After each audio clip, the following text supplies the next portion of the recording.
ভালো। আমি শাবানা ম্যামের সাথে কাজ করেছি, আলমগীর স্যারের সাথে আমি কাজ করেছি। তো আসলে আমার কপাল অনেক ভালো। তাদের সাথে আমি কাজ করেছি গুণীজনদের সাথে।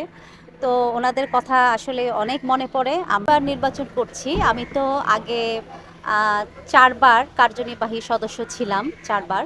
৮ বছর ক্যাবিনেটে ছিলাম। তো এখন আবারও নির্বাচন করছি। আমার জন্য আপনারা দোয়া করবেন। আমি শিবাশানু ভাইয়া প্যানেল এবং আ জয় চৌধুরী প্যানেল থেকে নির্বাচন করছি। তো আসলে আমার মানে কি বলবো? আমার নিজেকে অনেক ভালো লাগছে। আমি এত ভালো একটা প্যানেলে ঢুকতে পেরেছি। এটা আসলে অনেক ভালো লাগা।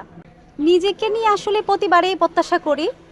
কিন্তু আসলে প্রত্যাশা করি, কিন্তু এটা আসলে ভোটের পরে বলা যাবে।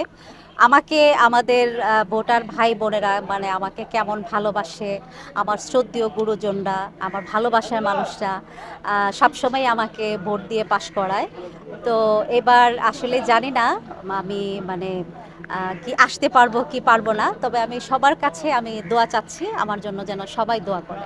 অনেক মিস করি, কারণ আমি কিছুদিন আগেও কক্সবাজার গিয়েছিলাম। কক্সবাজার গিয়ে আসলে অনেকের সাথে তখন দেখা হচ্ছিল।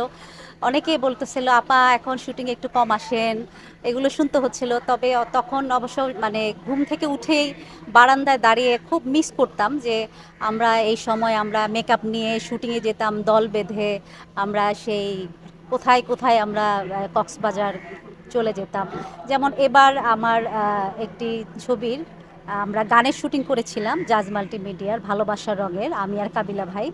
মানে ওখানে একটা দোকানদার এসে বলতেছে আপনি আর কাবিলা ভাই কিন্তু এখানে শুটিং করেছেন।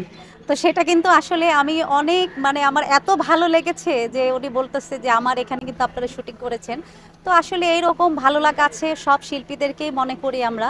সেই শাবানা ম্যাম থেকে আরম্ভ করে আমি আসলে কি বলবো, আমার ভাগ্য অনেক। যখন কাজ করতাম, এখন তো অনেকেই আলাদা আলাদা বসে থাকে, আমরা কিন্তু একসাথে কিন্তু আমরা অনেক সময় অনেক অনেক রকমের আমরা কথা বলতাম।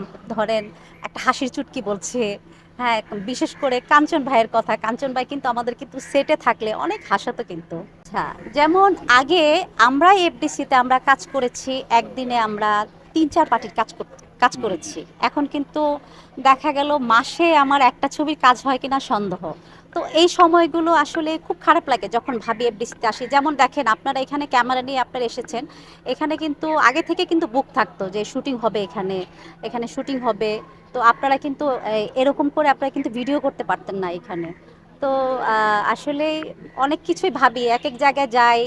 ঝর্ণা স্পটে ঝর্ণা স্পটে গেলে ঝর্ণা স্পটের কথা ভাবি। ঝর্ণা স্পটটা অনেক সুন্দর ছিল, অনেক ঝাঁকজমট ছিল। আমরা কাজ করতাম, আমরা হোল নাইটও কাজ করতাম আমরা। তো সেই এফডিসি এখন মানে কি বলবো, মানে শিল্পী শূন্য হয়ে গেছে।